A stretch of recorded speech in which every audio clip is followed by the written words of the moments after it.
अब आपको सीधे ले चलते हैं जयपुर, जहां पर PCC chief Govind Singh Dotasra press conference करे, क्या कुछ कह रहे सुनवाते हैं। उड़ाया था यहाँ की 10 गारंटियों का भी उन्होंने अपने स्पीच में बार बार मखौल उड़ाया, लेकिन कल खुद 2 तरह की गारंटी, एक तो यूरिया इतने रुपए में मिल जाएगा गारंटी देता हूँ, और डबल इंजन की सरकार आएगी, अर्थव्यवस्था पूरे देश की बहुत अच्छी होगी और उसमें राजस्थान का योग होगा, गारंटी दूंगा। यानी हमारे गारंटी शब्द को वो पहले रेवड़ियाँ बताते थे, अब स्वयं गारंटी शब्द का प्रयोग कर रहे हैं। इसका मतलब मामला गड़बड़ है। यहाँ पर राजस्थान में उनकी दाल नहीं गलने वाली है, क्योंकि राजस्थान का किसान उससे कल आशा कर रहा था कि किसान के बेटे को अग्निपथ अग्निवीर बंद करके वापस 15 साल की नौकरी फौज में और पेंशन सहित वो गारंटी उनको चाहिए थी। किसान को जो स्टेट कोऑपरेटिव का कर्जा था वो राजस्थान की सरकार ने 14,000 करोड़ रुपए दे करके माफ़ कर दिया।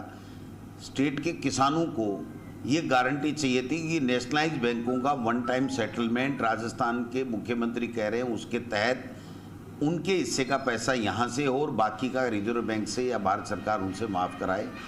वो गारंटी उनको चाहिए थी। राजस्थान के लोगों को गारंटी चाहिए थी ईआरसीपी को राष्ट्रीय परियोजना घोषित करें।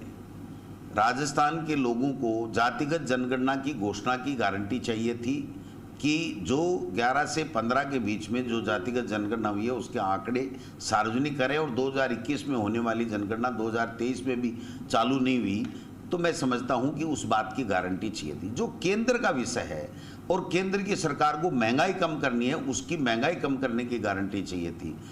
लोगों को ये गारंटी प्रधानमंत्री जी से चाहिए थी कि वो 2 करोड़ लोगों को जो उन्होंने वादा किया था उसकी नौकरी लगी कि नहीं लगी, कब तक लग जाएगी, इसकी गारंटी चाहिए थी। लोगों को गारंटी चाहिए थी कि चाइना जो हमारी ज़मीन पे कब्जा करके बैठा है वो कब हटेगा, और पाकिस्तान को लाल आंख दिखा के कब आप लोग आतंकवाद समाप्त करने के लिए जवाब देंगे। तो इन सब मुद्दों के ऊपर जो 2014 में उन्होंने मुद्दे उठाए थे उन पे किसी के बोलना नहीं, और कपोल कल्पित बातें करके देश के प्रधानमंत्री जी जो लोगों को गुमराह करना चाहते थे, मैं समझता हूं कि उनकी सच्चाई पूरे देश के प्रदेश के लोगों के सामने आ गई है। उनके जो स्पीच था उनमें कोई ऐसा कंटेंट नहीं था जिससे लोग भारतीय जनता पार्टी को वोट देकर के डबल इंजन की सरकार बनाएं। तो मुझे तो लगता है कि अब इंजन दोनों ही गायब होने वाले हैं। यहाँ तो वैसे भी नहीं है इंजन, उनका ऊपर का इंजन है वो भी गायब होने वाला है, क्योंकि 2023 में जो 4 स्टेट में चुनाव हो रहे हैं उन स्टेट्स में भारतीय जनता पार्टी हार रही है और कांग्रेस पार्टी जीत रही है। और अगर ऐसा हो गया जैसा हम सुन रहे हैं, लोगों को लग रहा है, तो फिर 2024 बड़ी मुश्किल होगी मोदी जी की। तो मैं समझता हूं कि प्रदेश को कुछ नहीं लगा, निराशा हाथ लगी, वो चुनावी अपनी सभा करके निकल लिए, लेकिन संघीय ढांचे के ऊपर सवाल जरूर खड़ा कर गए। ये हमारे सब के लिए ठीक नहीं है। जो डबल इंजन की बात की जा रही है, मणिपुर में लोग डबल इंजन का उदाहरण देखिए। मणिपुर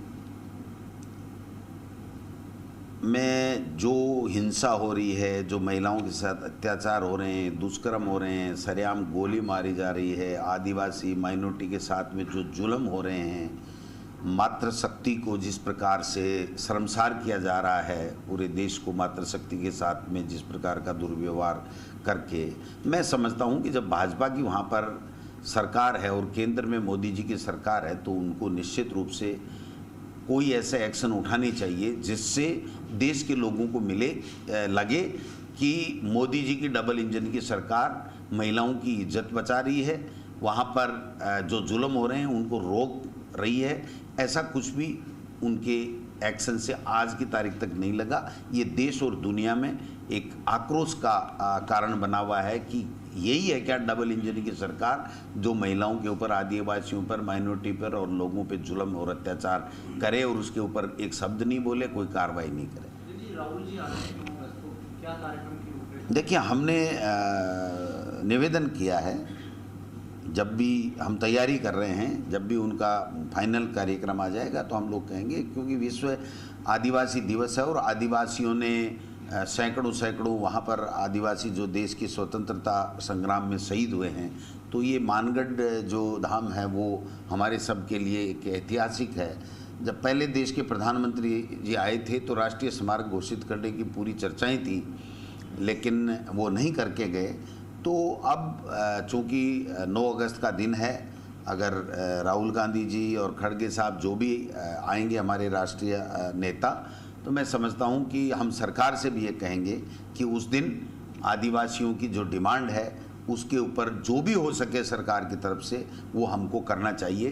केंद्र की तरफ देखने की ज़रूरत नहीं है। उनको केवल वोटों से मतलब है, उनको न आदिवासियों से मतलब है, न कोई प्रदेश की जनता से, न किसान से, न महिला से, न दलित से।